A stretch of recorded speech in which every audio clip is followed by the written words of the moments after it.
I'm not good at golf. I'm not either, but I feel like that might be better than a public meeting. We'll wait till Christy gets back. Oh, we'll just go. All right, well, we'll start this, call this meeting to order, and we'll start with the pledge. I pledge allegiance to the flag of the United States of America and to the republic for which it stands, one nation, under God, indivisible, with liberty and justice for all. Okay, first item of business, approval of the minutes of the regular board meeting, June 8th. Everyone's had a chance to take a look at it. I'll entertain a motion. I'll make a motion to approve the June 8th, 2026 meeting minutes. Second. It's been properly moved and seconded to approve the minutes of the regular board meeting. All in favor signify by saying aye. Aye. Motion passes. Oh, all opposed? Motion passes. The next item of business are monthly transactions, general fund vouchers 83,405 through 83,482, voiding 82,938, 82,939, 83,235, and wire transfers 2026-0487 through 2026-0558. I will entertain a motion. I make a motion to approve the vouchers, voids, and wire transfers as written. Second. It's been properly moved and second to approve the general fund vouchers and wire transfers. All in favor signify by saying aye. Aye. All opposed. Motion passes. The next item of business is our public comment section. I see there's nobody here for that, so we'll move on to our board business. And the first one is the approval of resignations and retirements. Okay, so it seems kind of like forever since we had our last meeting, just the way the calendar fell. So we had a couple of resignations shortly after resignations were people who didn't sign their contract. So Grace Amundsen is not coming back to work for family reasons, starting a family, and so happy for her. Bummed for us. And then we have Heidi Gustam was one of our new hires this spring, and had unexpected opening occur closer to where she lives in her place of residence, and she was offered and accepted that job, so she notified us right away. So we got those two resignations, Grace and Heidi Gustam. All right, I'll entertain a motion. Make a motion to approve the resignations. I'll second. It's been properly moved and seconded to approve our resignations. All in favor signify by saying aye. Aye. All opposed. Motion passes. All right, then the next item of business is the approval of hires. Yeah, so those positions were posted immediately, and I know last week Mrs. Anderson was working hard leading the interviews with that. I made a comment in there in the notes overall, pleasantly surprised with the quality and number of candidates for this time of year. I'd say that's different than the trend the last few years gets to this point in the summer. One position is filled and accepted and signed, and that's Jaden Werner for the second grade position. All right, I'll entertain a motion. I'll make a motion to approve new hire. Second. It's been properly moved and seconded to approve our new hire. All in favor signify by saying aye. Aye. All opposed? Motion passes. The next item of business is our, if I can maneuver my computer, approval of the fall coaching roster. Okay, so the list there in front of you, pleasantly too to share, not a ton of changes. So the football staff is the same as last year. Junior high football is the same. High school volleyball is the same, except for we're still trying to hire a C squad coach. But yeah, junior high volleyball, no change. Cross country, we do have a new head coach with Josie Wood, and they're still working on finding an assistant there. And then our dance and cheer crew is the same ones. So. Okay, I'll entertain a motion. I move to approve the fall coaching roster. I'll second. It's been properly moved and seconded to approve our fall coaching roster. All in favor signify by saying aye. Aye. All opposed? Motion passes. The next item of business is the overview of school perceptions, 2026 student, staff, and parents survey responses. Okay, so as I mentioned right before the meeting started, we've got Darren Sievers of School Perceptions joining us tonight. Darren's a new face for us in Clear Lake. We've had Rob with us before, so Darren's another one of the leaders there, and I will We're also, the last few years, we've sometimes done this in June, so we've got the surveys out a little bit later this year, so we're doing it in July. But I'll turn it over to Darren, and Darren, let me know if there's anything you need from the tech end on my side. Can you hear us okay and everything? I can hear you really well. Okay. Great connection. Can you hear me just fine? Yeah. Yep. You guys want me to turn him up a little bit, or Turn off. just a little bit? And then, yeah, if we want to turn around, or, I know, Christy, if you want to move around, it's kind of tight here. It's good idea. I just feel like So nice to meet you all. A little background about me. I'm in my 4th year of profession. And all kidding aside, I actually do miss board meetings because I worked in the Slinger schools, if you know where that is, near Milwaukee, Hartford, Germantown area of the world for 27 years. First job, and I finished my career there after 9 years being superintendent, reluctantly at the age of 50.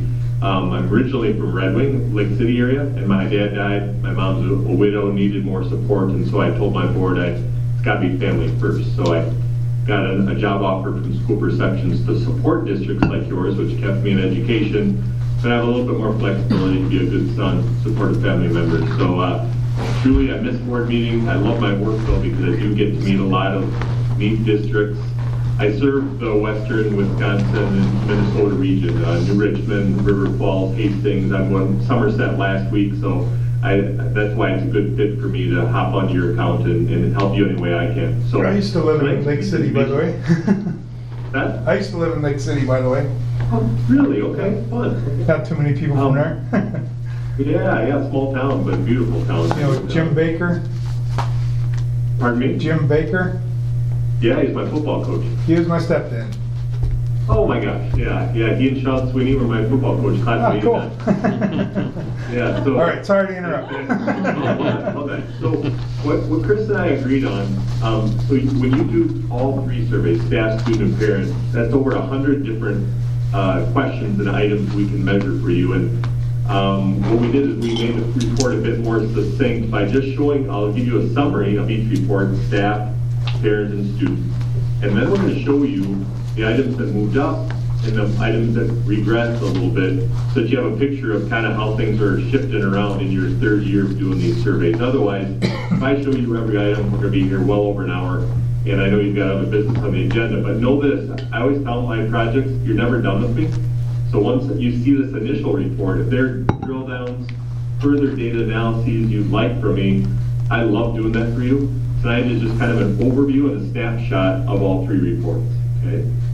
So without further ado, and please stop me if there's a question along the way, just interrupt freely, but we're going to start with the staff report, which is a real nice, by the way. So, like I said, it's to be a summary of results, and I want to remind you the rating scale that we use. So the questions, word the questions in a manner we're asking respondents to say whether they strongly agree, disagree, or strongly disagree. So anybody humor me and tell me what's missing in our rating scale? neutral. Yeah, we don't have a 3. And that's by design. Because if they don't know or it doesn't apply to them, we're not going to give it any point value. That doesn't help you measure leaning. We offer it as a selection, but if you offer a neutral and it's 3 points, people tend to kind of migrate to that neutral, kind of safe, kind of squishy in the middle, and all your data is going to look the same. And we want leanings. We want everything to be as far above 3, the median score as possible, but we don't offer a 3. So again, as you will recall from previous presentations by Rob, who does a brilliant job, we're looking for as many things above a 3 as possible. So I'm going to show you your indexes, which are these 5 areas in the staff survey that give you an overview of 5 different domains that we're measuring on behalf of the staff. Something new to you this year I'm going to show you is the questions that feed the indexes. So there's an index for academics. Are we effective in teaching and supporting our students? And there are the questions that would be on that, within that index. So we average them all together, and I'll show you your data in 2 slides. Engagement. I like working at the school because I feel valued, heard, and can contribute. Those are there, and those are the questions that feed that index. And roughly each survey has 30 to 35 questions.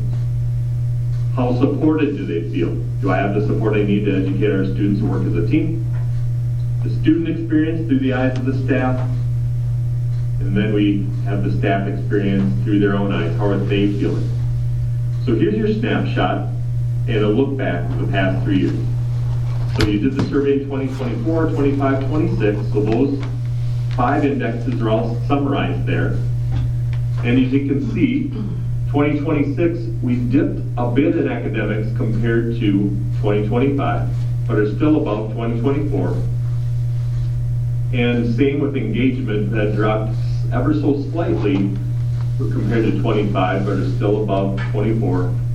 And then in the support area, things are trending nicely. Three-year, ever so slightly, but continuing upward. Student experience, very similar to last year, but well above 2024. And likewise, staff experience, a modest decrease. And then with the column that I value the most, because it gives you some context. These numbers give you kind of a complexion, because I said we want to be as far above a 3.0 as possible. But the far right column is the comparison column, and that is how your scores compared to hundreds of other districts in Wisconsin and Minnesota that have asked the same question. And we're kind of known to be the referendum company, but that's only 30% of our business. This is our second most popular product is staff engagement surveys, because everyone's fighting to keep their people, because talent schools are shallower than they've ever been. So right now, to summarize these indexes, compared to other districts, you're above your peers through the eyes of the staff in every area except 3 out of the 5 areas. Academics is slightly below, and the student experience is slightly below your peers. But the one that I want to point out that is well above your peers is how supported your staff feel. And now I'm going to show you your top 5 scores 3 different ways. So we're going to start by just raw score. Your 5 highest scoring items for technology support, recognition by colleagues, relationship with coworkers, technology, having the devices they need to do their job well, and the materials and supplies. So no surprise that your support score is high, because people feel like they have the stuff they need to do their job. Now, to contrast that, I'm going to show you the 5 scores on the Likert rating scale that were the lowest. Your lowest is your staff development to work with students from different backgrounds, which has been a trend across the districts I've worked with this year. A lot of staff are feeling like the student populations are more diverse than ever, whether it's special education, ESL, etc. And they're yearning for better training to work with those diverse populations. Also, feedback to help improve their work. And then 3 things related to students: social emotional needs of students being met, and student discipline. Our staff handling student discipline in a consistent manner, and student discipline practices and policies, both well below that 3.0 that I talked about when we talk about our scoring mechanism. Now, another way to look at your data is movement. For the 5 that improve the most year over year. Our school supports equal opportunities for students from different racial backgrounds, and our school supports equal opportunities for students by different cultural backgrounds. But also, one that is very hard to move, and most districts I'm working with, they're moving the opposite direction, A practices. So it would appear to me you did something very intentional for it to rise by 5.9% and have your staff be rating you that favorably there. Community pride is up by 5%, which is significant. And then I regularly recognize my colleagues was on the other top 5, and it grew by 4.3% on this metric too. Now, you have some regressions that are worth studying. Social emotional needs of students being met dropped by 5%. Feeling safe at work dropped by 8%. Feedback to improve their work dropped by 9.9%. And once again, in the bottom 5 is behaviors, 15.3% and 16.7%, which is clearly not the direction we want to see things move. And then finally, compared to other districts, these are how different your scores are The title tells the story, 5 items where you're most outperforming our comparison district. Top of the list, pay practices. You're nearly a full point ahead of the comparison districts in our server. And your workload is up by 4/10 compared to your peers. Recognition, when you do a good job, up very nicely compared to your peers. School board. And that I've not been able to often to share school board news like this, 3/10 above the peers, which is significant. And then seeking input from a broad group of staff members. This survey goes to a wide swath of your employees, and between that and other things administration are doing, they're feeling hurt, and they're feeling like they have input on the district. Scores that regressed, or excuse me, that are underperforming compared to other districts. Are we doing in delivering high quality education? Students being respected to belief, school safety, and there's that bugaboo again with behaviors. Consistent handling of behavior and policies and practice. To close the survey, we asked a question, and this is the only question in our entire company where we offer a neutral. On a scale of 0 to 10, how likely would you be to recommend the district as a place of employment? You came in at a whopping 7.9 for the second year in a row, which is well above your 2024 score and a full point plus above your peers. What's noteworthy to me is the joy in this distribution here. You have 68% of your employees giving you an 8, 9, or a 10. And we call those 8, 9s, and 10s cheerleaders. They're not just happy, they're telling anybody who will listen that they love working for you. The other thing I look at, we look at the 0s, 1s, and 2s. You don't have anybody that is so unhappy they're marking you as a 0, 1, or a 2. And I don't know that I've ever done a report where I can say that. So you've got some things very much moving in the right direction. Got some things that are on the further discussion list. And so that's where you stand with your staff. Are there any questions about the staff report?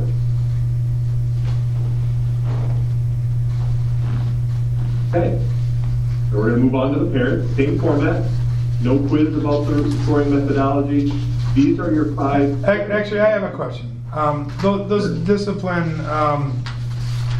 those 3 lower discipline ones that we're seeing here, is that a trend you're seeing it all in other places, or? Yeah, yes, good question, and thanks for asking. I would tell you that if there's any trends with staff, the trends I'm seeing, and you bucked 2 of the 3, is workload and pay. But behaviors is a consistent worry by staff. Because, quite honestly, when you talk about workload and pay, they want to teach, they don't want to manage behavior.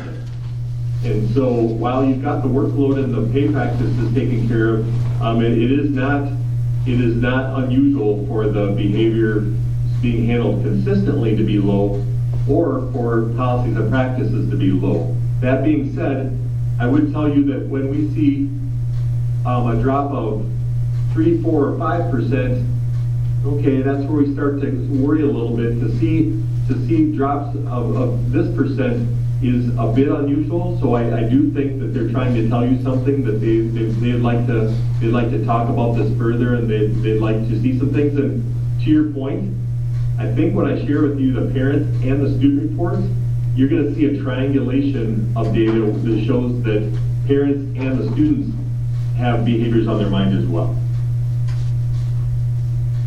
Okay. Okay.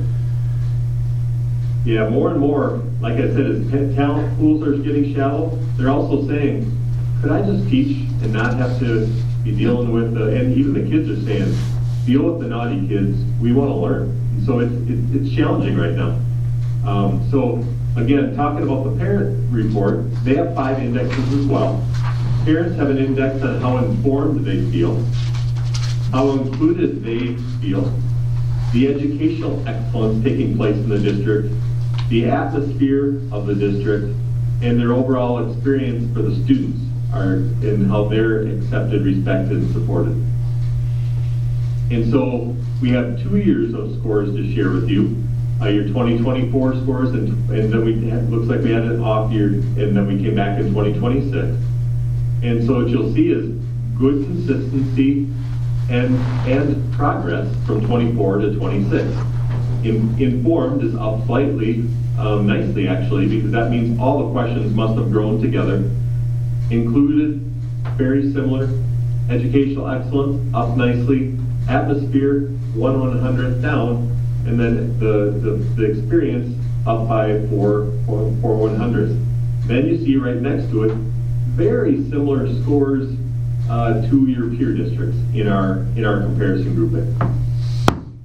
Like we did with the staff report, we're going to show you the top five, bottom five different ways. And again, what we look for is, when we do it this way, is are there areas that are in the top 5 to celebrate, protect, and maintain in all 3 reports? And are there areas for improvement in all 3 reports? And that kind of fleshes out your homework.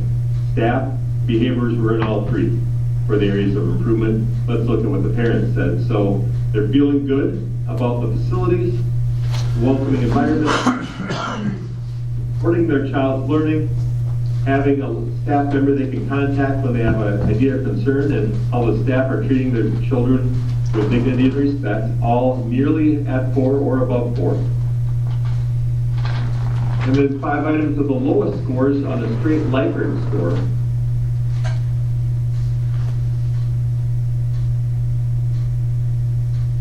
District direction, healthy culture, and then the one that I alluded to, because it's barely above 3, bullying is barely above 3.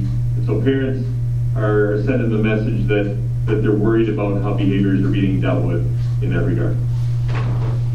Now, when we talk about improvement year over year, delivering high quality education, as I said, we get excited when we see 3, 4, 5% growth.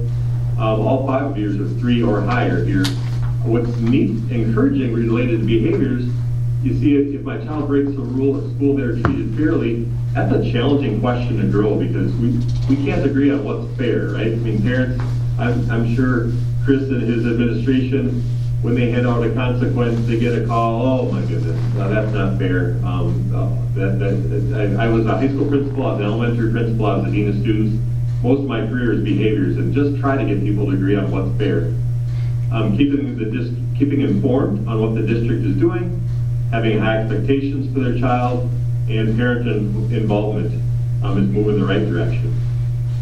Now, not tragic regressions here.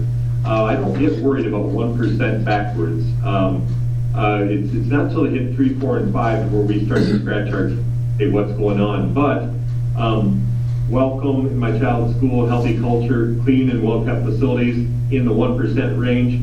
But then we do have approaching 3 is I'm satisfied with our school's efforts to address bullying. So now that's shown up on the bottom 5 twice. And most days my child enjoys going to school, drop by 4%. And then finally, compared to your peers, these are the 5 that were above your peer districts. School board's on this list again. Opportunities for parental involvement, supporting my child's learning, which many districts are struggling with. Parents are reporting, I don't know how to support my child's learning. So I love seeing you here. District heading in the right direction and being updated on how their child's doing. Not significantly above your peers, but above your peers. So that's celebratory.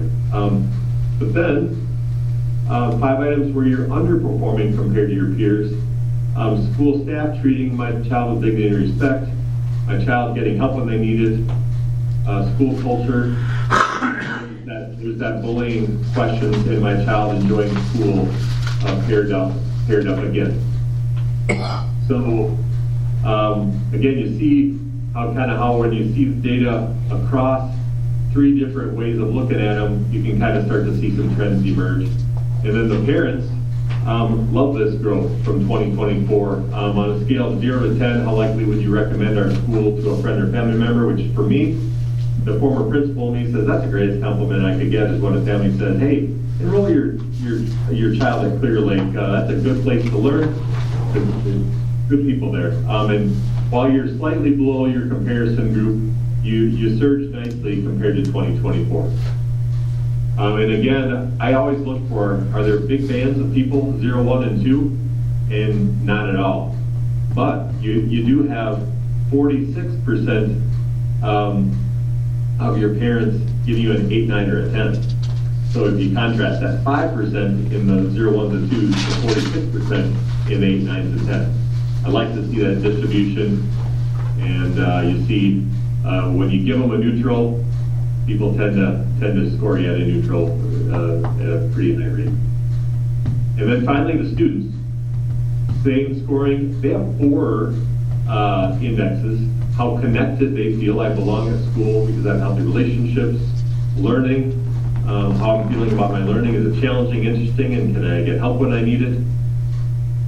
The environment. I like school because it's a safe place. It's warm. It's fun.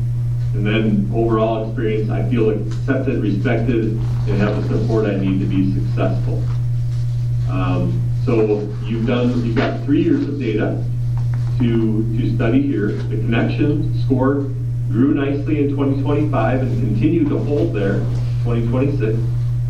Learning was a bit higher in 2025 compared to 26, but is still above 2024.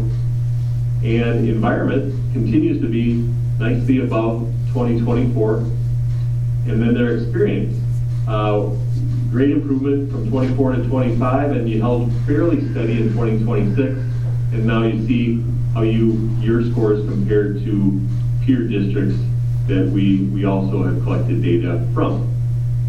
So as we talk about 5 highest, a lot of things related to relationships here.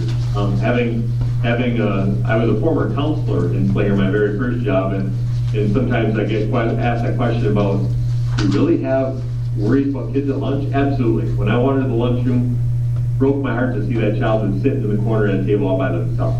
And no one wants to be that child, and that's your highest scoring question.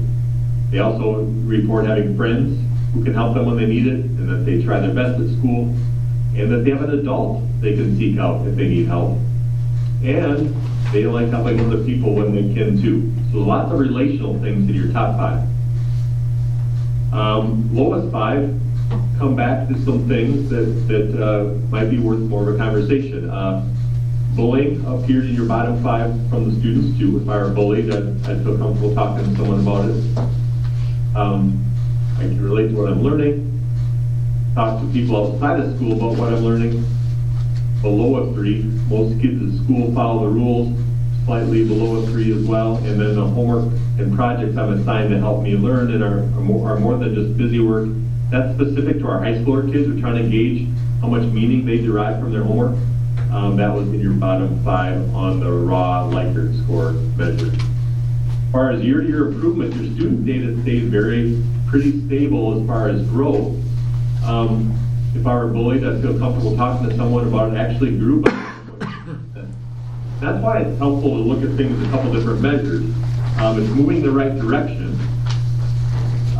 Then you have 4 that grew very modestly. I feel safe answering questions, even when I'm not sure I have the right answer. Students treat me with respect. I know my teachers care about me. And teachers treat me with respect. All held fairly steady, moving up ever so slightly. And finally, of items that with the least year-over-year improvement, my teachers make their classes fun and interesting. I talk to people outside of school about what I'm learning. If I need help, I can talk to my teachers outside of class. My teachers explain things in a way that I get. And there's that homework question again. Not only was it a lower score, it really regressed for whatever reason. And then finally, how do your results compare to peer districts? You have 4 that are above your peers and the 1 that tied your peers. If I need help, I have at least have 1 adult I can talk to about it, access to a device. When I need it, a lot of our districts have struggled with that question because they put in cell phone bans and the kids deem their cell phone as the essential learning tool.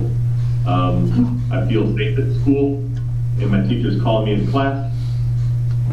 5 questions where you're under your peers, teachers treat me with respect. There's the bullying question again. If I were bullied, I feel comfortable talking to someone about it. The homework question appeared in this bottom 5 again. Kids following the rules ended up in this list. And then I talked to people outside of school about what I'm learning.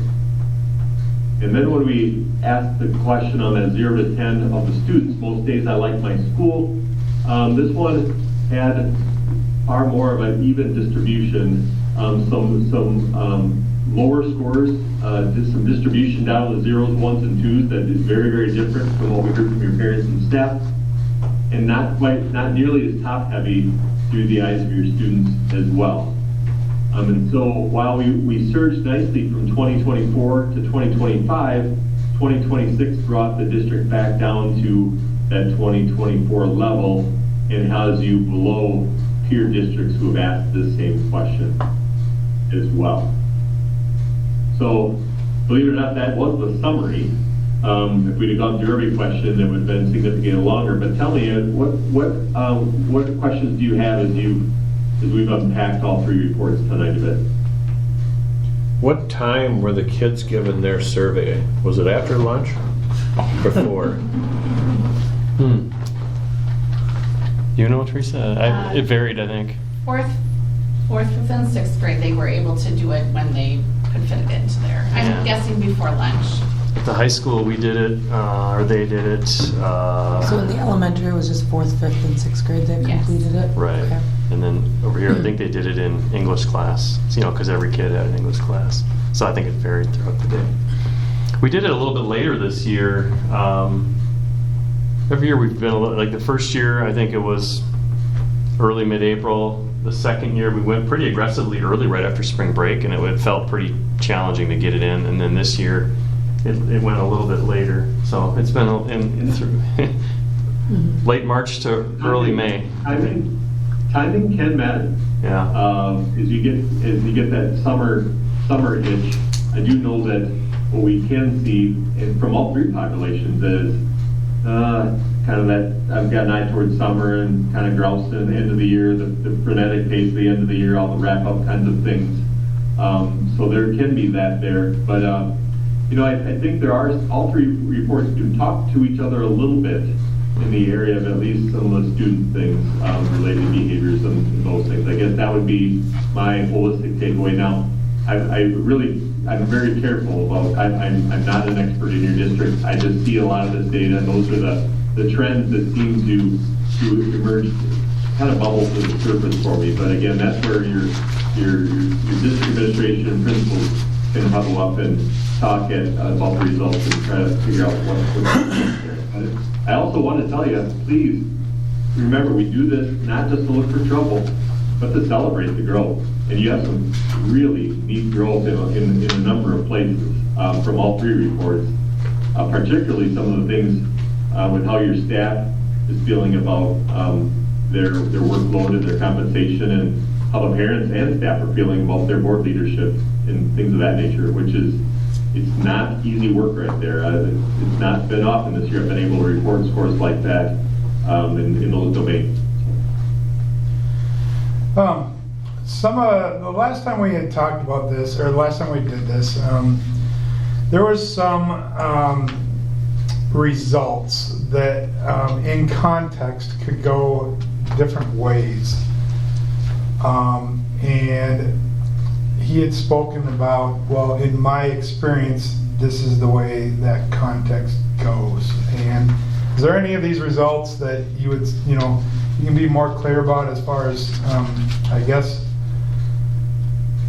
obviously we see the bullying stuff, but we don't see with the kids. Is there, what's your feedback on that? I guess my feedback would be, if I'm understanding your question correctly, you're asking like kind of your teachers and your parents are the lowest scores are bullying, but when it came to the students, it didn't seem like it was as big of a problem to them. Yeah, so let me tell you this. Sometimes staff and parents, and I can think of a district, again, I don't talk about other districts' data, but sometimes there's a delayed reaction between what the staff and parents are feeling compared to the kids. And so what I'm saying to you is that the reason maybe the behaviors don't jump out as much by the kids is maybe they're feeling better about it, and particularly when it comes from students back to the parents haven't quite caught up to the narrative about the things are being handled better. And I can't speak for why those staff scores are there, but sometimes staff can be, when it comes to behaviors, it's like I said, that and pay are their number one worry. They're their number one complaint, because they want to be paid a fair wage, and they don't really want to deal with behaviors if they don't have to. They went into this to teach the curriculum that they're passionate about and hit learning targets and watch kids have that light bulb turn on, the old cliche. So sometimes, even though behaviors are being dealt with better and kids are feeling better about it, it takes some time for the staff to catch up to it. Or the behaviors are happening in the student population we're not surveying. Because if they're happening in the younger grades, the staff would see it, and it wouldn't show up on your student survey. No doubt. Because like you said, with some of the behavioral things we've talked about, a lot of kids outgrow them, or they've been corrected. Yeah. Yeah, for sure. There's no doubt that with the student survey, correct me if I'm wrong, Chris, but we don't go below fourth grade as a norm. Correct. Yep. That's what we do too. We just go down to fourth.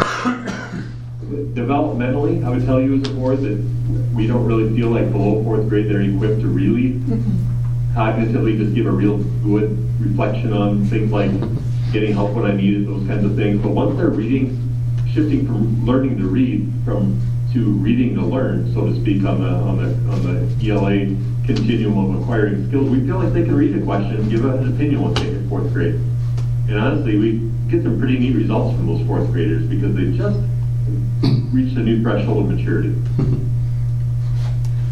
So when it comes to the student surveys, there was several on there about homework, not getting support outside of school.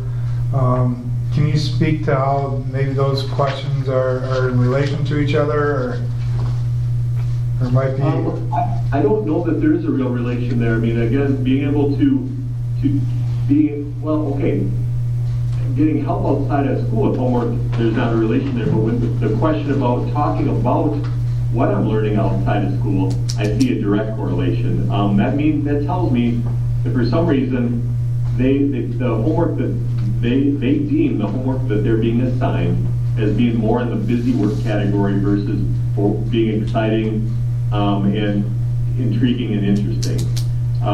More maybe rote task oriented, I would say. Again, I can't speak to the homework they're receiving, but when they score down the homework, we ask the question, is it just busy work or is it meaningful? Or that they deem it to be busy work, and then that spills over. They go to the barber shop to get a haircut. How are things going to school? That's fine. But if they've just completed an assignment that really gets their juices flowing and they're really excited about, they bring it home with them and they talk to people about it. So that's why we ask that question. So to your question, those are related. Those are related. It's interesting. One of the things I noted, I feel like with our student scores is it seems like we have a strength with relationships, and connectedness. But then the engagement part is, it's the. We have a very social school. Well, and just connection with staff, connection with each other. There's a lot of good relational stuff there. But then it's, how am I feeling about my homework? So. But I can say I hear it from my kids a lot that they just they can't. They tell me they can't find the help, or that the teacher's not quite teaching them in a way that they understand and those kind of things. But I just, I don't know where that's coming from. But so I'm just trying to figure that out. But it doesn't mean, I just see it on the survey and it's just kind of clicking in. And it's, okay, so what is it? Is it, are they too busy after school? Is there, the sports? With I don't know, but because we are a very active school too, so and it's always interesting. I like what I like about it is all the different ways they look at the same question. What grew and didn't grow, and comparisons, and there's so much you can dig into this so deeply, and then we've got even the spreadsheets that come in that have the really deep, you can look at each question and the percentages, and it breaks down, and because, there's some things that jump out at me, and then I dig a little deeper, like the polarity. I think when we met Darren with Rob and you and me, and the staff, for example, down in the disciplines concerns, but then I feel safe at work also went down, but then I dig into it, 82% agree they feel safe at work. So it's like, okay, that's a little like, okay, it went down, that's not a good trend, we don't want that, but at the same time it's like, okay, 82% still feel safe at work. Yeah. It's not like we dipped way down into the majority. But if you look at the executive summary of the students, it's concerning to me that we have more junior, senior high schoolers that like school than elementary schoolers. Where do you see that? Or how It's do a you- comparison, we should be at, or targeting a 7.27. Right now, our elementary school is sitting at a 4.77. Where do you see? That's like usually the group of people that are really excited to go to school and see their friends and learn. Like, that's What the are- joyous. Are you looking at in one of the other reports? Yeah, attached? I pulled out the You're executive looking at the summary. elementary one. Yep, got it. Yeah, for the board. Because for the it's board, concerning. What we're providing you tonight is about 1% of depth on all the data we're providing. for Yeah. the leadership team. Yeah. I mean, the reality of it is, we can pull it apart by specific grade level. We can pull it apart by employee grouping. I always tell this story, like with the staff. I thought my staff were just happy as could be, because my first day on the job was the first day of Act 10. And literally my first hour on the job was like, okay, you need a pay scale, a handbook, and we don't have any health insurance either, by the way, so get to work. I thought my staff was happy till I looked at the aggregated data by the paraprofessionals who were grossly Yeah. unhappy. And we can do the same thing by building for you, by parents, by staff, by students, by grade level within the kids.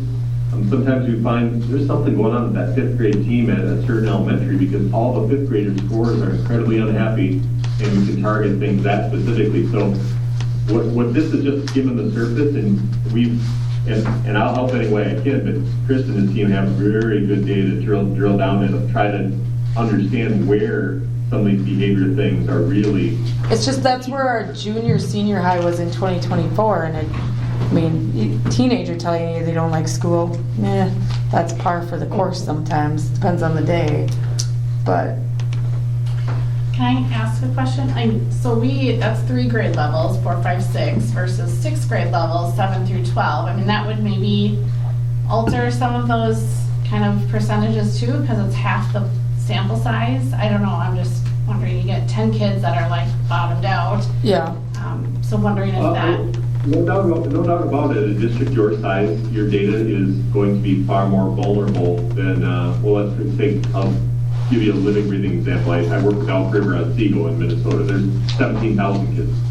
And so let's be clear, their data is not going to move nearly as in a volatile manner as a district your size, because it doesn't take long, many kids or parents or staff to change their opinion for your data to shift around. It's just you look at the elementary school, it's been trending down over the last One of 3 these years. specific to Oh, the I'm sorry. elementary or no? I don't know, I didn't click on all of them. I just clicked on executive summary because Would be that's as far Yeah, as. that is, it's. student executive summary, I'm guessing you're looking Yeah. at? Yep. Yeah, that executive summary tab really is powerful as you kind of scroll across and look at by site and all the different ways that you can. Yeah. But then on the other hand, the parents for the elementary school are way more happy than the parents for the junior, senior high. Yeah. At least for the 4th, 5th, Go and 6th figure. graders. Yeah. And that's why I always say, be careful of chasing all kinds of improvements all at the same time. Try to pick a couple, and ideally a couple that feed, that help multiple points. Like if there's something you could do that would hit the target for staff, students, and parents, that's a win-win-win. But if you chase 7 improvements on each survey, it's very hard. It's very hard to chase all those things at once. So So is there a way to separate elementary and high school? Absolutely. And we've we've got spreadsheets that do that, where you can look at in isolation the high school data, and within the kids by grade level, just the freshmen, just the sophomores. When it comes to how the parents and staff are feeling, we can peel it apart by building as well. It was interesting. Mr. Melberg last year was digging into his building a little deeper, and I don't remember if it was parents or students, but there was one particular grade of students that it was interesting from one grade to the next. Like, everything was kind of terrible, even though the class above them and below them thought everything was great. It's like the same kids with the same teachers, so it's I know too, with a small sample size, you get a little subculture in a class Yes. sometimes, and you just like... It's the cohort that they're with. Develops, Make or break 'em. I don't know, so it's just interesting. I mean, growing up in a small school, you see how that happens sometimes. Absolutely. Somebody told me it's always the odd years. They're always the tough years. I realized it. I didn't believe them at first, and then I realized my kids, it's always the odd years that are tough for them. Any other big question or big picture questions for Darren? Or No, I don't have any. You guys have any? Yeah. Well, I would offer, as you drive home and think, I should have asked him this, feel free to contact Chris. Like I said, you're never done with me. I'm here to support you the whole journey until we come back and take the temperature again next year, okay? Sounds real good. We discussed if we ruminate on it a little bit, or you dive into some of the other ones a little bit more, and we say, hey, we want to, we've done a little work session in the past before, if there's something that we want to dig into. And I know, as an admin team, we definitely look at this and try to use it to help us with our goals and, in the strategic plan. So that's what drove us to do this. You know where Hastings is, across the river from you. Every year they have me come in for a 3-hour board data retreat where they just want to go through all those little disaggregations and all the tabs. And I just put the spreadsheet up on the big board, and we just have some fun because it's just Q&A, and we just drill down into specific questions of worry, and it's a lot of fun. So again, here for you. Let me know once you had some time to reflect. Okay.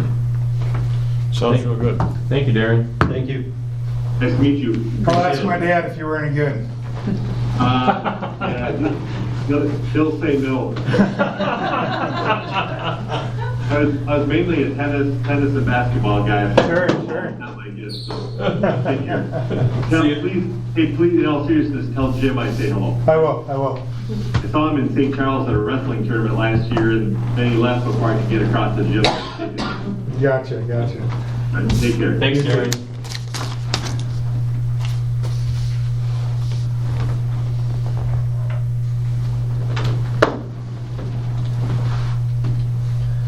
All right.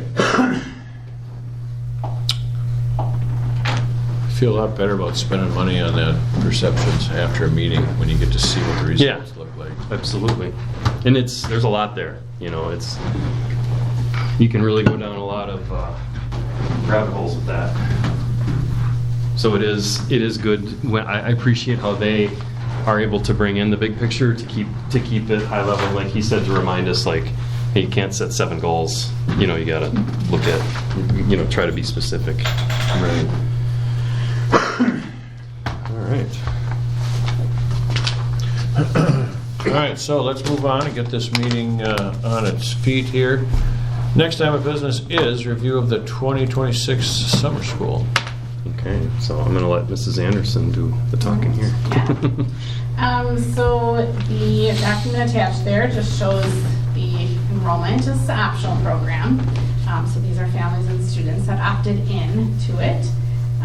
Just a reminder also, last year was our first official school year since I've been in Clear Lake.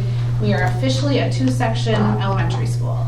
So we've always had kind of a floating 3rd section, 3rd teacher, and we are 2 sections all the way, strong 2 sections, with 40-ish kids, but we've got some smaller numbers coming through. So that can affect some of the participation as well. But summer 2026, Mrs. Weiss does an amazing job to get everything organized for us, and we shook on it again this year. As long as I'm in, she's in. So I call that a forever agreement. But it takes an entire entourage to make this go amazing. Bus drivers, custodians, our kitchen staff. We have the free breakfast and lunch program, office staff, there's paras, teachers. It's just a hustle and bustle. I find that July 1 is when my summer starts because kids are out of the building, so that excitement continues all through June, and it's a good excitement. So many cool classes are offered for kids for enrichment. I think Matt was in a few times, brought in some pups here and there, and had people out at your house, so that's a fun class for kids. Fishing, archery, bucket drumming started last year with Mr. Larson, our previous band director, so that's a fun thing. Lots of baking, cooking, crafting, Legos, all the creativity pieces that teachers really enjoy and kids are enamored with. Action City and Chaos was our field trip again this year. They're going through we show up, they didn't let us know, but they have totally shut down almost like their main door because they're adding on, and so the buses couldn't even it was chaos going to chaos. So there's going to have some, they'll have some whole new action things to do, events and things to do next year. And Patty's already in the works of kind of working out what that might look like. But really good. Weather wasn't a super big factor. I mean, a couple days we had to deal with rain, but teachers are able to handle it. I mean, fishing in the rain isn't so bad, right? Mm-hmm. So. I know the high school had, a relatively small number of students doing credit recovery, but I think that was very successful. Every time I just kind of peeked in there, popped in, I think every student finished their credits that they were making up, and they're not included in this. No. So. All right. Thank you, Mrs. Anderson. Our next item of business then is the consideration/approval of purchase of a student data analysis tool. Okay, so I'll give a little intro, and then Teresa can certainly add on. I know Brian has done, Mr. Melberg has done a lot on this, and he just wasn't able to be here tonight. But this kind of started with conversations, networking with our colleagues at the high school and elementary level, Dunn St. Croix, CISA conversations. There have been other data tools like this in the past that have kind of been a little bit of a wave of popularity, and we have not jumped in due to some questions about how they work and the costs and so on. And then this one has come along as kind of as a newer product, and there seems to be a fair amount of excitement about it. So I don't know, Teresa, if you're going to give a quick overview of why we think this is a good idea. Yep. So this would be kind of a data house, as we shall say. So right now, when I just reflect on all of these spreadsheets that we've had to develop for the elementary, whether it be our personal reading plans, our forward data, our FastBridge data, our Ames data, our attendance, our behavior. I mean, I'm up to 6 already, and I can keep going. And we're just checking all of these different spreadsheets all the time. This would house all of that. And you can click on a student, and you can see all of that filled in one snapshot of the child. Versus, well, how did they do last year on their forward? Well, that's this spreadsheet over here. That's that tab. It's just a lot of trying to find out. And then we make new spreadsheets. And then Title I, with the changeover from that piece, Courtney said, well, this works a little better for me to see the data this way. Awesome. So now we have all of those. So it's just, if we want to zero in, and I'll speak on Brian's behalf too, attendance and such, if we want to zero in and see where kids are really needing that intensive instruction or intervention, we can't be roaming around 8 to 10 different spreadsheets to get the picture of the child. This would not replace a Skyward. We still have our student information system, our SIS. We're not going away from that. But NextPath takes information and it makes it accessible. When we say, how did our kids do on the forward? Well, let me go to WISE. Yeah. It's a dashboard. Let me go there. Oh, okay. Well, great. Now I close that and it's gone. We can't see how the child, because that's a little blip. Well, how are they doing on their district assessments, are they matching? Are they correlating? What's their attendance look like? I mean, it's just seeing the whole child. I don't know. You sat in for a little bit of the Yeah, Zoom, and but- you know, right now, a lot of the energy of the groups when they do data team meetings is finding the stuff, gathering the stuff, preparing the stuff. Look, you know, this does a lot of that work. So when they can come together and spend the time analyzing the stuff, not gathering the stuff. Right. I think we more have so. human beings in our district typing in numbers. So how does the data go in this system? Yeah, They can great pull question. from FastBridge. It talks to Ames Web. It Mhm. pulls. But how does the student information get in here? It like you link it through your so for example, Ames Web, FastBridge are So now we're online. connecting student data to all these outside portals. We already have that. I mean, they're already connected to those, and this connects through our data through So those. does it connect to the SIS at all? Yeah, it connects to Skyward Okay. to gather. That would be where it gets attendance and behavior data and just their demographic So data. who's leading, if you got it, who would lead the integration? Bo. I mean, Bo does they lead the integration of how they do the connecting, but Bo is the person who sets up those, how Yeah. the different data systems talk to each other. Because when you're talking about data systems and you're talking about security and who's going to be able to access it, how is it going to work, and especially if you're going outside of here, we're talking about lots of kids with some information people would love to get their hands on. Mhm. So I think my thing is, what's our security plan if you pull something like this in? Yeah. I mean, And then who's going to actually have access to it? yeah.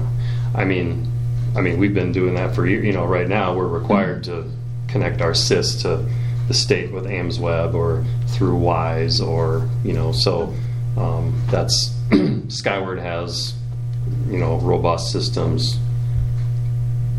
The expectation now for all these educational vendors, it's there. So yeah, that's absolutely. It's just the security of I can't speak to the data. technicalities of it for sure right here, but yeah. Them asking you to do it and it to be safe is two different questions. So I'm just, Yeah, I think that's a consideration, but if you can come up, if this thing would work half as well as I think we're hoping it would work, I think it would really save you guys a bunch of time. And my question would be, how much of the data is lost coming into this thing? Because there's a lot of things that it may not draw in, but you'll know that over time. So if you guys want to try this, I'd be anxious to hear after a year how it works. I was actually surprised at the price. I was expecting it to be quite a bit more, honestly. And when I saw that amount, I'm like, that impacts K-12, JK-12, every kid. I'm like, that's a pretty low risk investment as far as the dollar figure. And I noted in my notes, Title IV would be an appropriate way to pay for it. SRSA, Small Rural Schools grant, would be an appropriate way to pay for that. And it's a new thing, so you can use that title grant money without supplanting anything.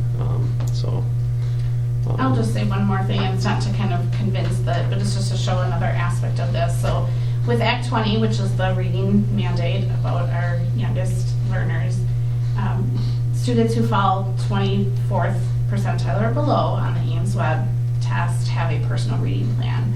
Right now, Courtney Luke is writing those plans, and there's templates, but she's physically putting all of that in. This, talking with other districts who have something like this, and I will say, the other product was developed by these folks of NextPath. It got very big, and they felt they lost the essence of what they were wanting for schools, so they broke off and kind of began what they were intending to want to do. So this isn't their first go-around. This is something that they've honed. Wisconsin-based too, actually. Yeah. It's based in Wisconsin. So NextPath would house the personal reading plans that right now, when Chris and I, in WISE, we needed to have some data pulled, I had to call Courtney, we had to look at the spreadsheet, we had to add numbers, and okay, so it took me an hour and a half to report out data. and that's a waste of time. When we can just say, how many of these students in this grade level ended the year with a personal reading plan? And then follow their path. So it's like Greg said, if it works half as well as what we feel, and the gentleman who we Zoomed with did say, he has a couple other local districts who are using it, that if we want to reach out and ask them. But again, just talking with John St. Croix, CISA 11 schools, it sounds like not just the next shiny thing, but the thing that's really going to affect and impact our I can understand where you're going with it and the need for it. I'm doing it myself through AI with my own business, and so I'm okay with it. Well, then I will entertain a motion. I make a motion to approve the purchase of the student data analysis tool. I'll second. It's been properly moved and seconded to approve the purchase of the student data analysis tool. All in favor signify by saying aye. All opposed? Motion passes. Next item of business is the approval of 26-27 academic standards. Okay, so this is a requirement we do every year legally. So we use the Wisconsin State Academic Standards. They are linked in the notes, and they are linked on our website, same as every other year, most especially for math, ELA, science, history, geography. But it's an annual requirement that we acknowledge that we are using the Wisconsin State Academic Standards. I'll entertain a motion. I'll make a motion to approve the academic standard. Second. It's been properly moved and seconded to approve the academic standards that we're using. All in favor signify by saying aye. Aye. All opposed? Motion passes. Next item of business is approval of 26-27 food service prices, student fees, and athletic expenses. Okay, so the first document there lays out everything that is being recommended and proposed. I do have last year's on there for comparison, but just to give a summary, first off, the active student registration fee is $10. That's been the same since I was a kid going to school here. So, and then we also, our athletic event prices, this is in line with Dunn St. Croix, $4 for adults, $3 for students, no changes to the adult passes and so on. And then for the main thing here to talk about is the lunch and breakfast and stuff. So we do something we haven't always had to, but if you have a surplus in your food service account balance, you don't have to do the paid lunch equity tool, PLE. We have had to do it because we did not have a surplus in there the last couple of years, so we had to do the PLE. That recommends doesn't recommend, it requires that we have to have a minimum 10-cent increase, which is also when Mrs. Petter, Mrs. Nordby, and I sat down to look at comparables and so on. That would probably be right in line with what we were thinking anyway. So for breakfast, a 10-cent increase at each level. Same thing with lunch, is a 10-cent increase at each level compared to last year. Adults would increase 25 cents from $4.75 to $5 for a meal. That was something that when we had our administrative review by the DPI this year for our food program, that was one thing they talked about is, you should charge more for the adult meals closer to what it costs to produce them, because you're here to feed students, you're not here to feed the adults. Obviously at $5 it's a pretty sizable increase from what it was, say 3-4 years ago. It's a big change, but at the same time, any reasonable person would know that you could never buy a meal that's the food that you get in a school meal for $5. So it's still a great deal for staff that want to do that. So no increase for the extra milks. And then sport lunch as well, another bump up there. And again, there's a lot in that meal, and there's no way a student or a family could provide all the food in there for less than that. So it's still a great deal there. So I don't know what questions people might have about that. I'll entertain a motion if there are none. I'll make a motion to approve the food service prices, student fees, and athletic event prices. Second. It's been properly moved and seconded to approve all those prices. All in favor signify by saying aye. Aye. All opposed? Motion passes. The next item of business is the update on staffing for special ed leadership. Okay, so this ongoing conversation. You guys gave me permission to work with CISA 11 to meet our needs with the retirement of Mrs. Powers and just transitions with our program. So I've been able to. I gave an update last time and things were coming together, but wasn't quite able to share names or details yet. But those have come together. We have contracts now. But so just our approach that we're going to use this year is we're going to have a part-time special ed director contracted through CISA 11 for 40 days of the year. So it basically amounts to, there are 36 weeks in a year, so 1 day per week, give or take, plus some extra days. And that is going to be Kent Kinchy. And he is the recently retired superintendent from Turtle Lake. So he will act as our special ed director.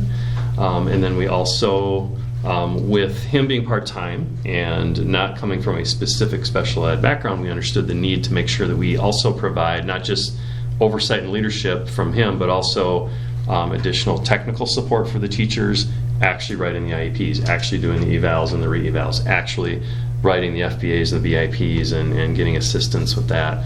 So we recognize the need to add some school psychologist time. So we still contract with Mrs. Jacobchek, Patty Jacobchek, who's retired a few years ago and has been working part-time with us for 60 days a year again. And then we're also contracting with another person from CISA 11, and that is Kelly Vabra, who is also a school psych with 20 years of experience, real diverse experience to bring in. So she's a lot like Patty. So just wanted to give an update on what that is. I shared an email that I sent out to staff back in June to the special ed staff explaining, because they're feeling, with the change and the urgency of the change, they're feeling like, okay, what's it going to look like next year? So just wanted to let them know what the plan is. I think as an admin team that's here right now until the new people, Kelly and Kent, are able to come on board here after July 1st, we've actually spent a lot of time doing a lot of planning with special ed in terms of staffing and caseloads and stuff like that in order to try to set the table for when the new folks come in, things are in a good order for them. So because they're not going to have the familiarity with the staff or the students like we do. So just wanted to give that update. Wash financially, or is this an increase? It's a savings of about $10,000. Okay. Yeah, I was hoping for 20, but it's about Yep. 10. So Okay. good question. Yeah, thanks for bringing that up because that's why I attached that. I meant to. Yeah. No action, just informative? Yeah, just informative, I guess. Yeah. Okay. Any other questions? Next item of business then is the approval of paraprofessional staffing levels for 26-27. Okay. I'd recommend tabling this to close first, and then I'll come Okay. back out to give some All right. details. You guys are all okay with that? We'll table that to after close. The next item of business then is consideration/approval of donation to kinship of Polk County. So I think we've done this for the last 4 or 5 years. They've requested a donation. Some of you are probably very familiar with kinship. But, so they run an outside school program, of course, but this is an in-school program. So for people who aren't familiar, we have high school mentors. You have to be at least a sophomore, I believe. So sophomores, juniors, seniors. They go through an application process, an interview process, and then if they're selected, and then they're matched up with a student who has been either nominated by their parent. A parent has requested a mentor for their child at the elementary, or a nomination through a staff member that then goes through the parents. Of course, the parents approve it. And then they meet weekly, typically, and just do activities and spend time together. So I think it's, having seen it from the elementary end, from the high school end, it's a great program for the little ones and for the high school students, in my opinion. So I think we've done a donation of $2,000 the last couple of years. And we've all been on the board long enough to know kind of what it is and the value of it. So I'll just skip us right to approve, Motion. asking for a motion, I guess. I move to approve the donation to kinship of Polk County.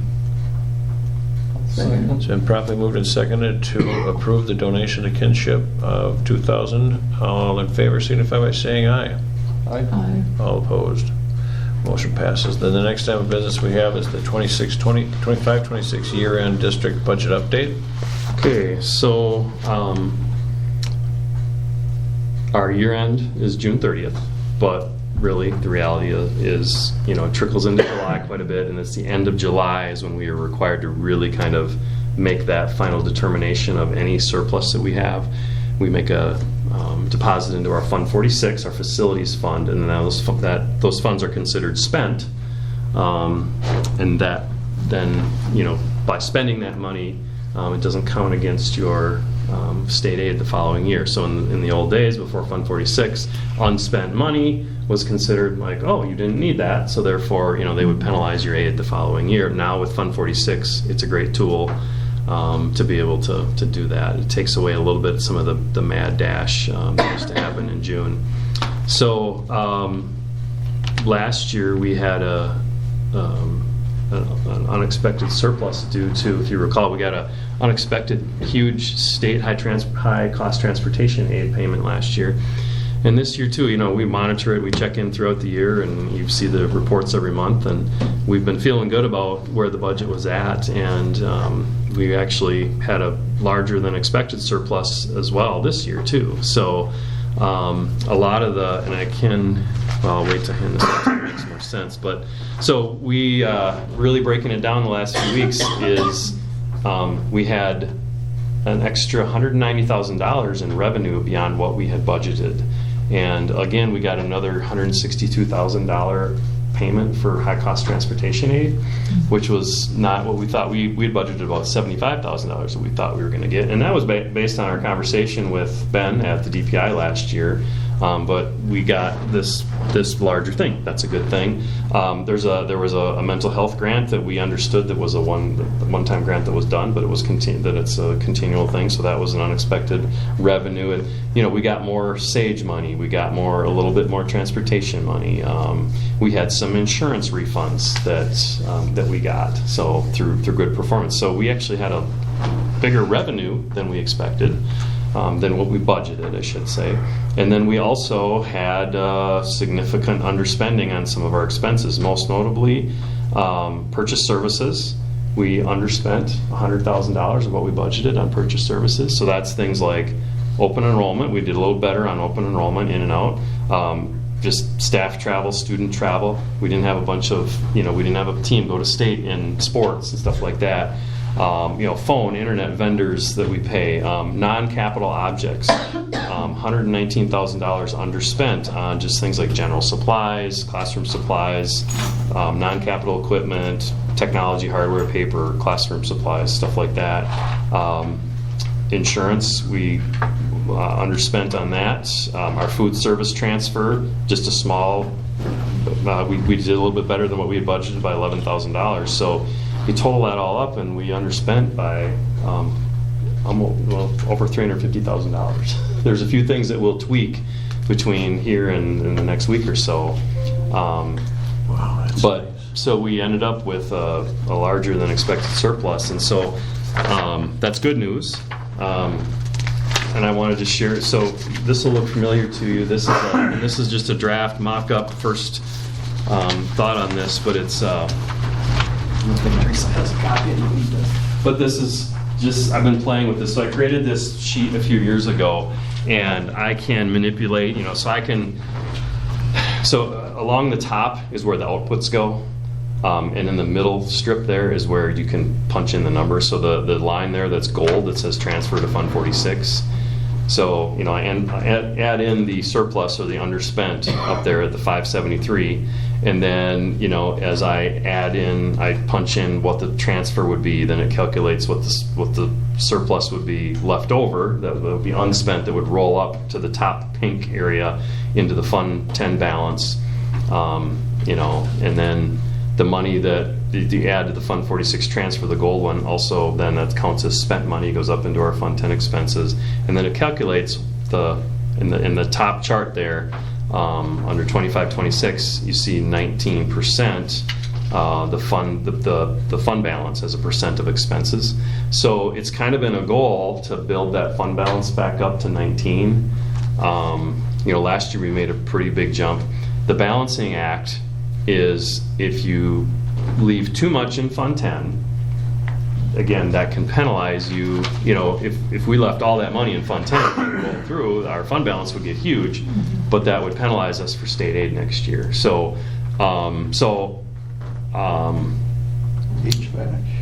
Yeah. So by doing it this way, I think you know, I was playing with the numbers to kind of get it to 19, and if we can get that fund balance to 19%, we would still have a sizable 487 into Fund 46, which would really bolster that back up. And that can be used for facility needs. You know, we know from talking to Carl Sanderson, we've got more needs than what that's going to do, but that would be able to help us with some of our short-term needs, like with HVAC or some of the other medium-sized projects, I guess. So,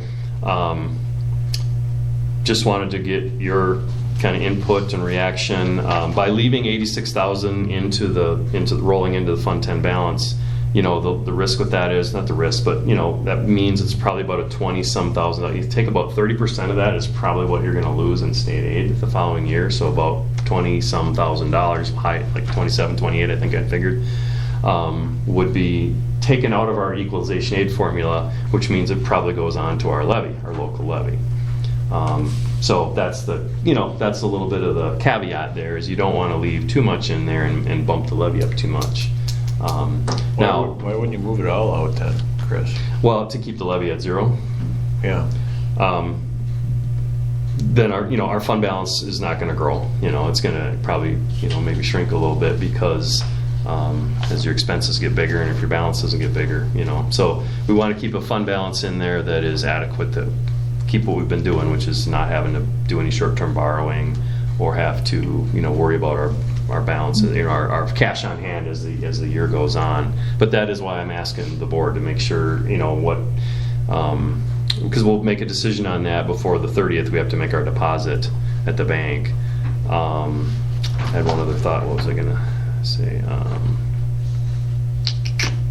Lost it a second ago. What other questions? I kind of see where you're going, Greg, because like the last 4 years we've been able to put money into Fund 46. So if you're saying you're going to put that much, we've underspent or had it every year for the last 4 years.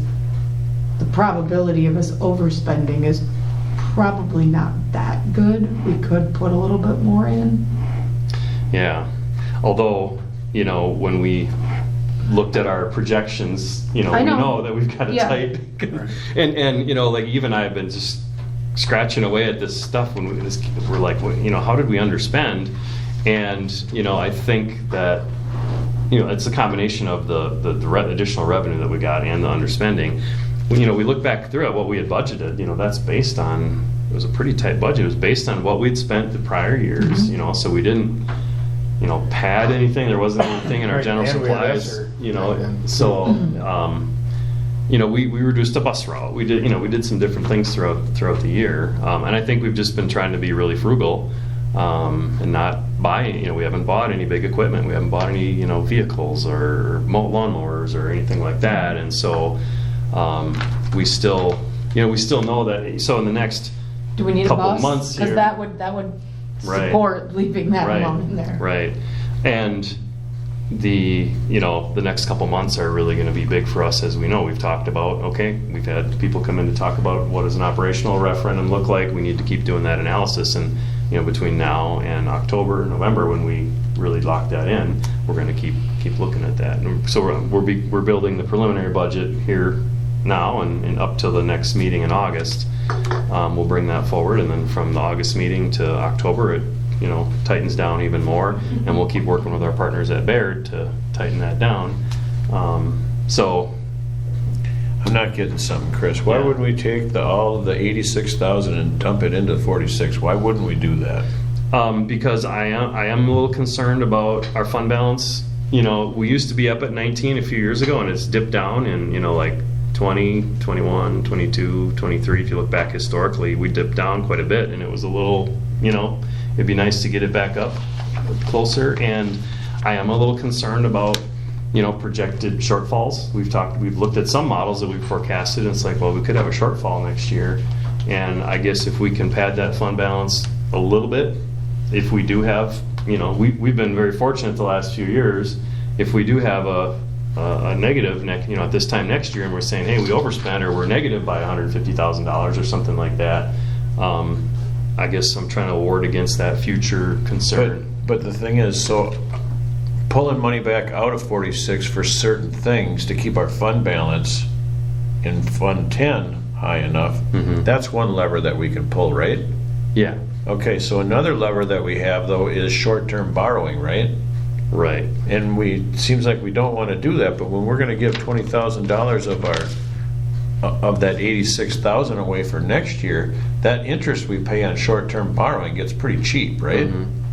So do we want to consider doing Yeah, that? yeah.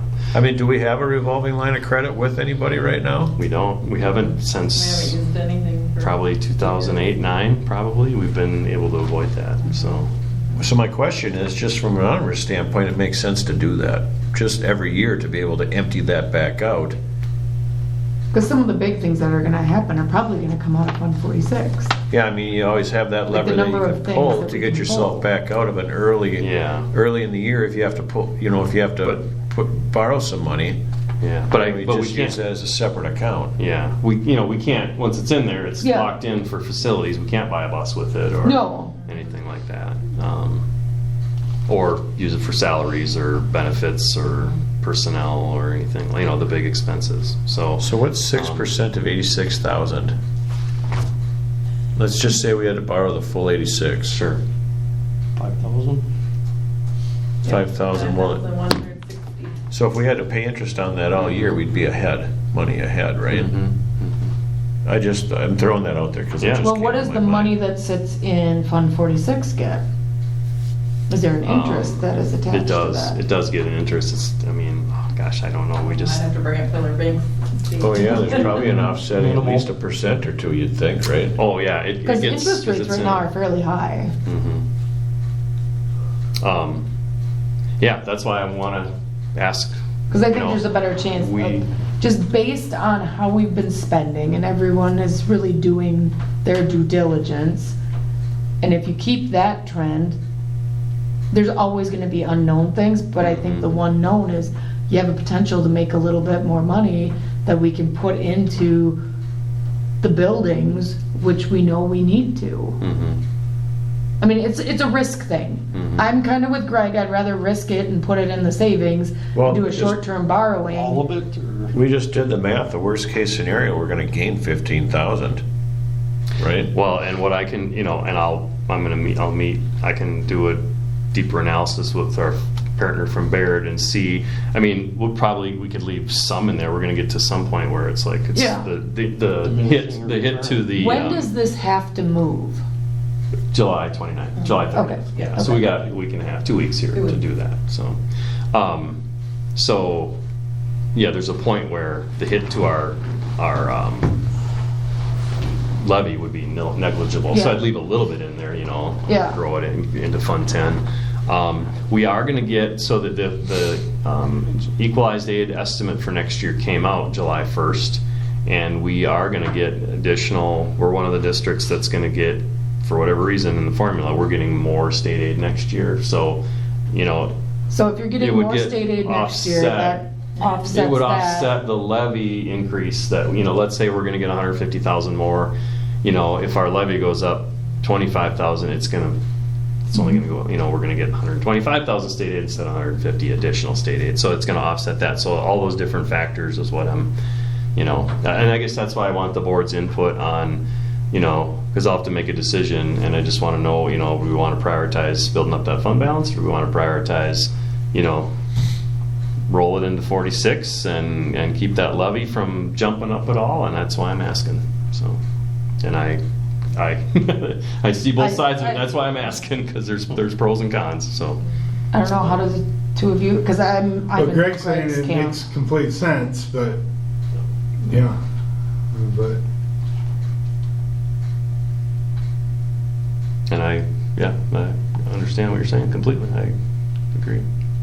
Corey, where's your risk tolerance? Because clearly Greg and I are willing to I just, put it all into savings. Kind of conservative when it comes to it, you but start talking about borrowing money to pay yeah. salaries too, and that feels weird. Yeah, but it makes sense. You have to Yeah. look at it a little bit differently. It's just kind of a Right, revolving right. line, you know? Right.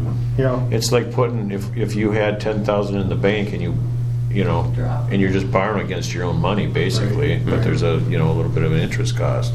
Yeah. And That's really what you're doing with the fund balance, is you're just borrowing your own money.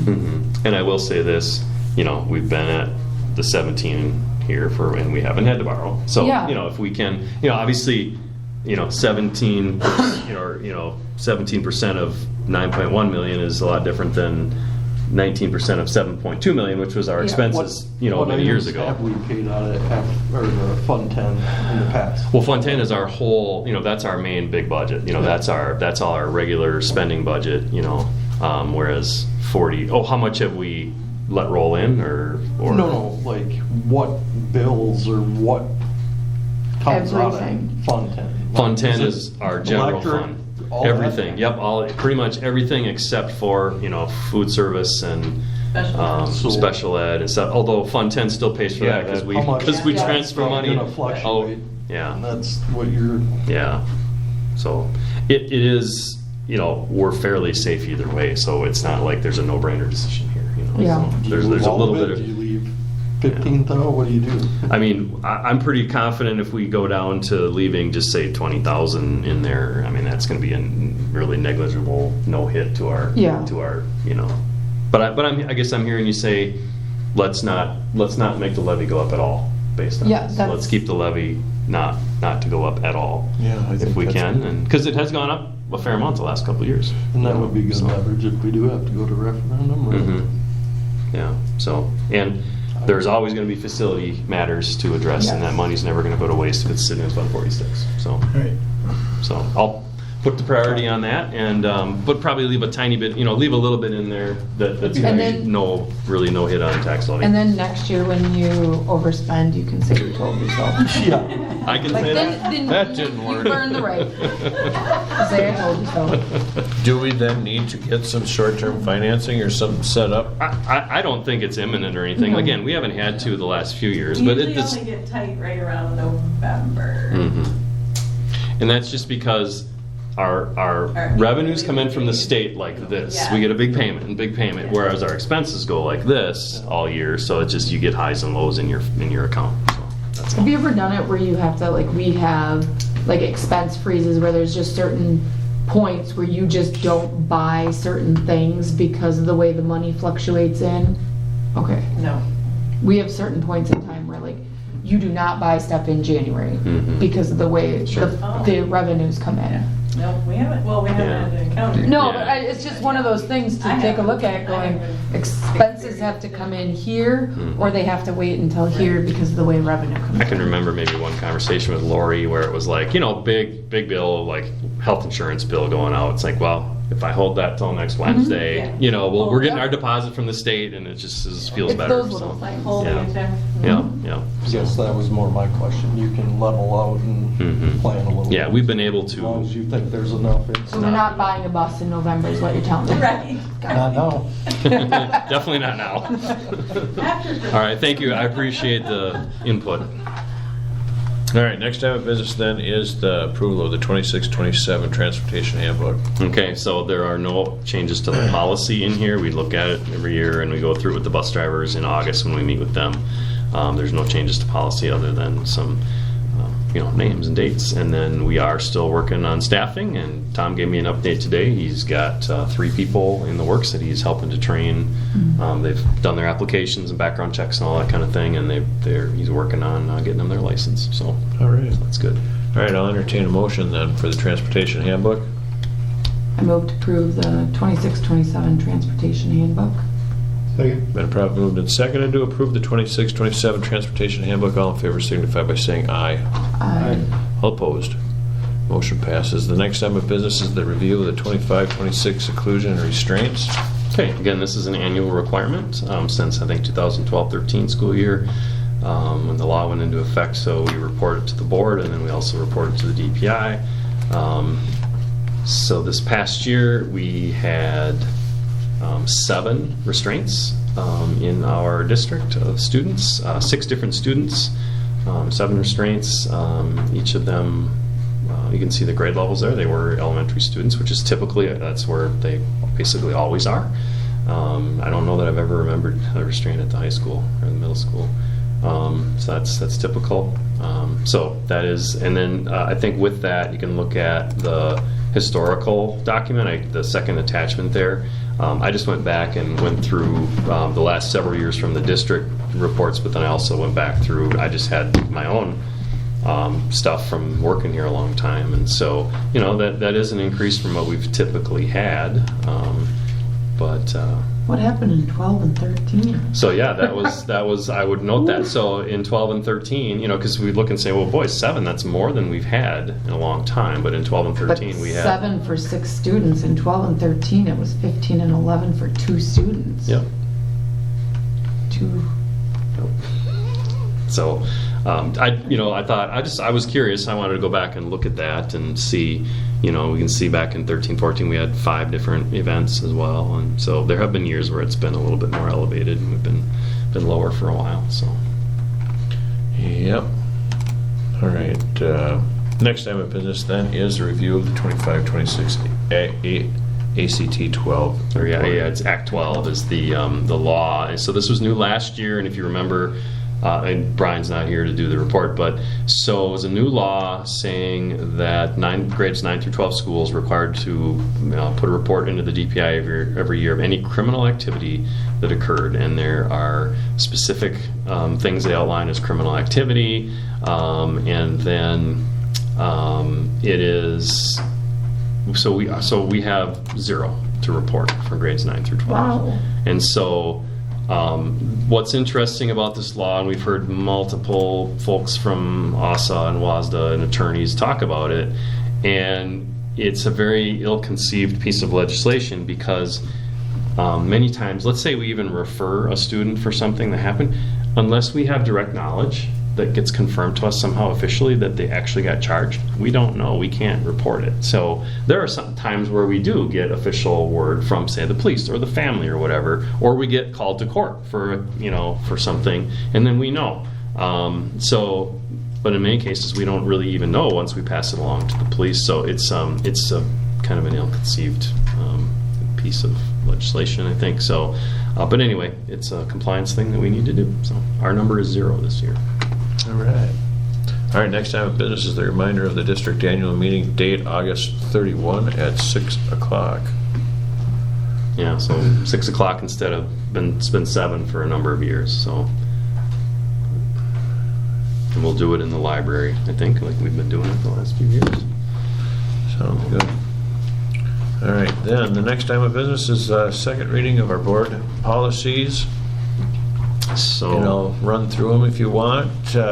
Second reading of the following board policy updates: 0144.5, board member behavior communications, code of conduct; 1223, student supervision and welfare; 2131.01, reading instructional goals and kindergarten assessment; 3213, student supervision and welfare; 4213, student supervision and welfare; 5136, personal communication devices; 7540.03, student technology and responsible use and safety; 8120, volunteers; that's a new one; 8462, child abuse and neglect; 8500, services. Does anybody have anything that they'd like to visit about before we approve them?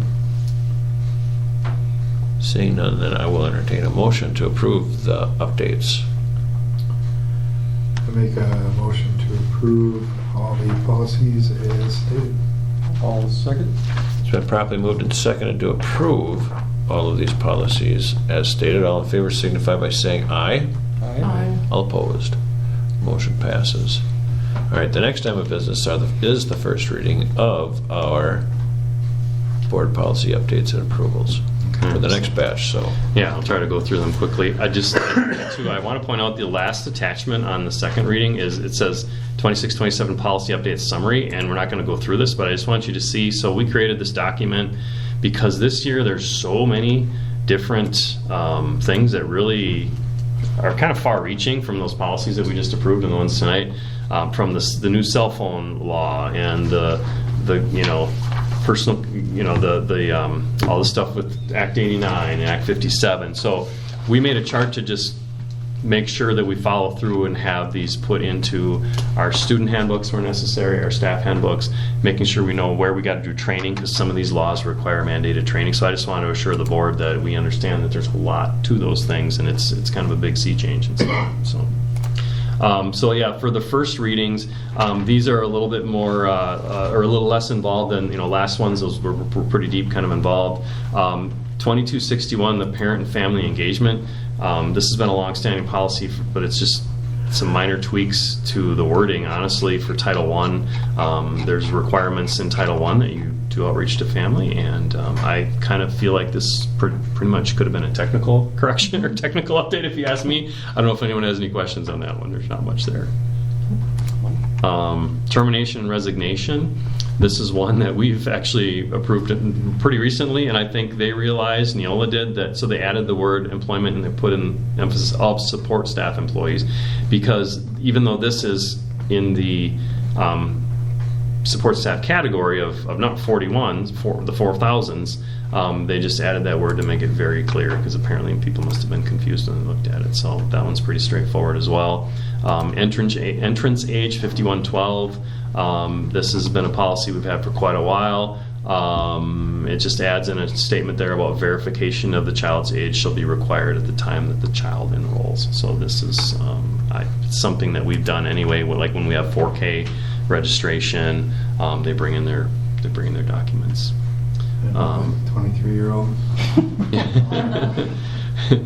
5411, third grade promotion retention for in at-risk students. This is again an update related to Act 20.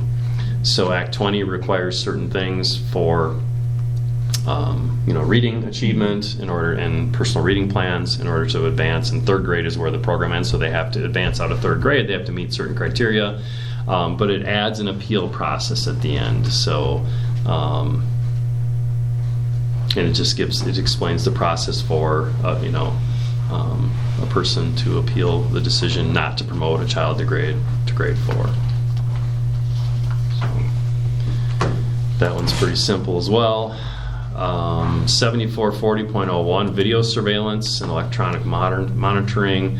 And the relevant part here is it clarifies some things about retention of those video recordings. And I recall going through this with our Neola rep and kind of basically hitting the middle of the road, or the range that they suggest. The requirements that are listed there, 14 days. Our system actually retains longer than that, so we're fine. So it just our system retains based on memory, so it might retain for 30 or 40 days if there's not much in there. But it never, ever is going to go below 14. So we just put it at a safe number to say that, if we go back and look for something, we know that it's always going to be there within 2 weeks. And I can't imagine, never seen a situation where someone's looking for something further that happened further than 2 weeks ago.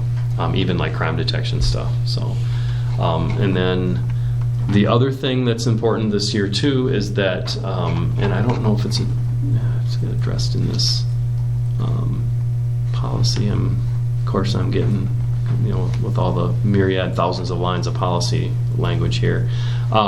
Just something to note that the legislature this year, and it was signed by the governor, passed a statute that clarifies audio recording in buses.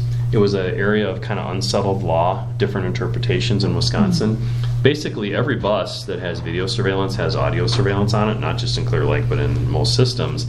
And it was sort of a legal question of whether that was legal or appropriate. The legislature kind of closed that loophole and said that it's okay to have audio surveillance. You just have to make sure that you have board policy that notes it, and that you notify parents every year, which we do or will in our stuff that goes out in the fall, and then also that you have it posted clearly on the bus itself. So we'll do all those things. Staff and school officials' use of personal communication devices, if I'm remembering the emphasis in this one.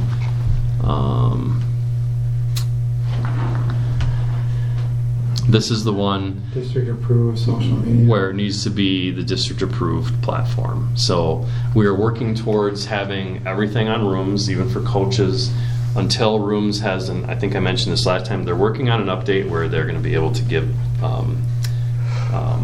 what's the term for what are text messages, or what's the little WhatsApp. Well, it's a little abbreviation of what kind SMS. of SMS messages. Thank you. They have to have a link to a phone in order to do SMS messages, not necessarily text messages, but to show up in the banner of the top of the phone. And they're working on a change where they could then link to student phones. Doesn't mean they get communicate. That doesn't allow texting or anything. It's still just through the app. But because that's a bug right now with rooms, is that students don't tend to look at emails or use emails, and so it's a problem. So we have continued to allow coaches to use Team Reach and Sports U. They've all moved to Sports U, I think. Okay, I don't know if is volleyball on Sports U now. Okay. At least, Have they? yep, I don't know.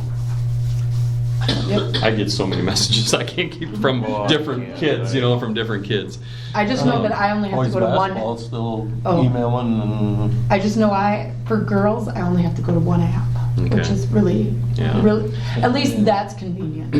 So part of our training this fall with all these new acts is, having people, and we talked today about in a meeting I was in about, having staff sign off on. I understand the rules, I don't use my personal texting. Well, and or here's where whatever. they mentioned kind of what I was concerned about, the confidentiality of student personal identifiable information. Like, Mhm. that's probably the biggest thing from a FERPA standpoint. Mhm. Not that that would be an athletics thing, but if you're communicating any kind of student records. Yeah. If you send it on your personal phone, you're creating a record. Mhm. Yeah, and you don't want to do that. And again, we know there are the exceptions that we saw in the last round of policies for your own children, your relatives, stuff like that. So.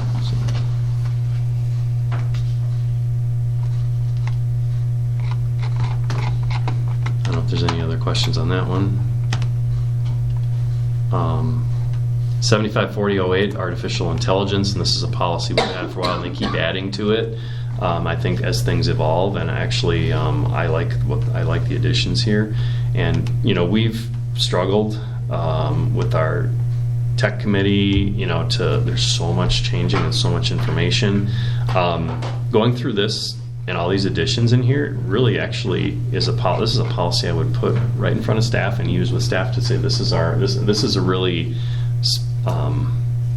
pretty all-encompassing, and I think it covers a lot of things that we really. So a lot of times board policy is different than what's say in your handbook or what you practically use with people. But I feel like this is something that we could really use in a practical sense with our staff and with their students.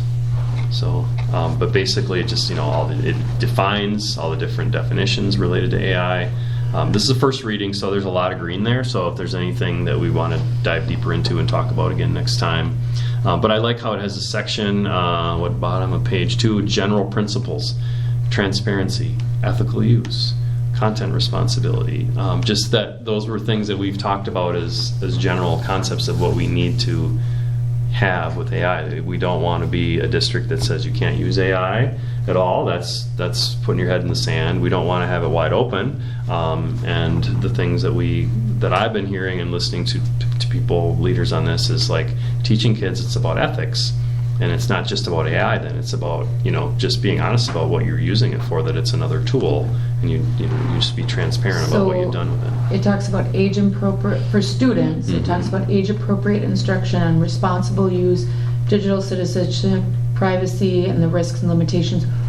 Where is that going to be covered? Good question. We just talked about that. So, like our library curriculum at the elementary, Marcy, we've actually talked with her about it last week, but and then she, I think, even had a few ideas about where she could pull some curriculum from Common Sense Media, and I'm just wondering if it's going to be in the high school, if it's going to be in your English classes, because really it should be a cited source.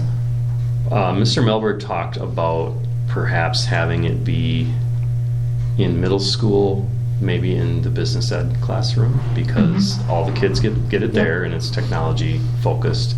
And then I can't remember what he was thinking for high school, that it gets hit, at multiple grade levels as they go through in a compulsory class. I'm just wondering maybe about English. the college prep, because I think English or without understanding of this, you could get in a lot of trouble in your first college classes. I think what I'm remembering now as I'm talking out loud here, because it was a few weeks ago, was I think he talked about even Mr. Crawford's social studies, interesting enough, because he's a tech coordinator too. Yeah. That's one of the hats he wears. So that was his thought process. And I think, and we talked about Mrs. Meyer at the elementary school. Okay. So, yeah, good question.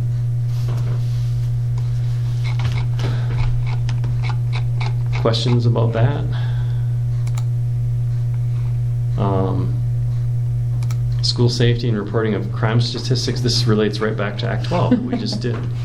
And I think the changes in here is just, it was more striking. Annual. And Not every 3 years. And it also, it does also refer to our safety plan and how we do, we just checked what we do, every year I bring it to you all. And if there's updates, we talk about those, but otherwise I just bring it to you and to verify, like, we do have a safety plan and this is what it looks like. And we get that looked at every year. We did not select all those checklist items. Ours has those things, but it wasn't required. So it's just, we just say the district administrator shall develop guidelines for the handling of emergency evacuations, and we bring it to you. And we do look at it every year with the committee, and we bring it to the board. And we do better in plan document than in policy, because who's going to pull up a policy in an emergency that's not where you're looking? And in August every year, we check in with our local PD and just review it with them too. So. Okay, we're getting there. Threats of violence is the last one here, and it's been a few weeks since I looked at this. It's all technical correction, yeah. So just striking some language. So I don't know how that snuck in there. So I know what it was. It's a technical correction, and it's a new policy for us that we needed to have because it's referenced in another policy. So that's why it's a new one for us. So which is probably in crime statistics. Probably. So any questions on any of those? We got through that okay, huh? Pretty quick, Greg. Yeah, that was pretty good. It was as painless as it And could forgive be. me for prompting us to continue through this, because when I'm doing that for all of our sakes so we can get home to. Yeah, I know. So forgive me for that. No, it's good. So are we sure that we want to? We're not closed right now, are we? No. No, this is we're still in We need administrator first updates. reading. So Okay. Any questions before we move on to our superintendent notes? gosh, if I can find All right, Chris. I got mine fairly brief too. So, summer school kudos, Mrs. Anderson, Mrs. Weiss, and everybody over there. This past month, we're in that mode of transition. We're still ending the school year in the end of June and starting the new one, and we're kind of in both. We're finally now, I think we're transitioning into early mid-July. We get into that. Our feet are both in next year now finally, although not with the budget. But July is that time I feel like we get, students are not in the building, staff's not in the building so much, so some of that deeper work, some of that planning work, strategic plan stuff, budget, professional development, policy updates. Hopefully a little time for people to recharge a little bit here and there too. I mentioned before, we spent a fair amount of time as a team working on special ed stuff, transitions for the leadership coming in. Staffing with bus drivers, I mentioned that. Custodians working away like they always do every summer. They did a cool update down in the junior high wing. Sometime I'll invite you to go down there and take a look at that. But with our reduction of numbers, we don't need quite as many lockers, and we took that middle row of lockers out of there and made an open space, and it looks really cool. It looks like it's always been that way, so really nice. Coaches have been in here a lot doing open gyms and weight rooms and stuff like that. Neola is transitioning to a new publication tool. So right now it's housed inside of Board Docs. They're moving away from that because of some of the quirkiness and instability lately of Board Docs. So they created their own platform, and they've been training us on that. There's an overlap here for a while. And then we'll also continue to look at potential board agenda platforms in the future, because Board Docs has been a little goofy lately, although it's been better the last month, I will say that. So I will say I like it. I like it too. I do. I looked at If I ever another. get a board book again. Oh, I looked at another option. They showed another option to us, and I was like, I kind of like this better. Yeah. As quirky as it is sometimes, I kind of still like it. It's the only one I've known. Yeah. We don't want. You don't want the big system. binders. We don't want sitting in change. front of you. Oh, paper binders again? Oh my Oh. goodness. I was thinking about that today. I was like, I used to. I hope those got Oh, purged. The days before this is like a lot of paper, a lot of trees dying. That's why we're saving money in the budget. Yeah, future agendas. You're going to see a lot of handbooks next month. The employment ones, the student ones, the building ones. Year-end fund transfer, preliminary budget. I'll bring that in August for you. So that's what I got. So. Wonderful. Thanks, Chris. Our next item of business then is the contemplated closed session. Pursuant to Wisconsin Statutes 19.85, paragraph 1C and 19.85, paragraph 1F, the board will discuss the staffing and the board will review student discipline matters. So I will pull the board. Corey? Yes. Myself, yes. Christy? Yeah. And Matthew? Yep. All right. Thank you, Yeah, Eve. have a good night. All right, we're back in open session. I will entertain a motion. I move to approve the resolution for elementary paraprofessional staffing as presented, reducing from 13.5 to 11 FTEs for the 2026-2027 school year. I'll second. It's been properly moved and seconded to adopt this resolution. All in favor signify by saying aye. Aye. All opposed. Motion passes. Motion passes. The next item of business is our future agenda items. Anybody have anything that they would like to put on the future agenda? I think we are behind the 8 ball when it comes to AI. And I don't know if we could somehow get a presentation of how we're using AI and teaching our kids this. I mean, I remember as a student, I was in the era of internet and just learning internet. And I remember going to college and being quite behind some of the students at college because my school wasn't so hot on it. And I think we're already behind. And I think I'd like to know what we're doing about curriculum around something like that. Sounds good. We'll put it on the agenda. AI, Chris. I think we got to also add, sorry to cut you off, Matt, but I think we should also put on our administrative response that we just got done talking about. We should revisit that, get that completed next meeting. I don't know. Probably invite the proper people to that meeting. Yep. Anything else, guys? All right, next item of business is the adjournment. I'll entertain a motion. I move to adjourn. A second. It's been properly moved and seconded that we adjourn. All in favor signify by saying aye. Aye. All opposed, motion passes. We are adjourned.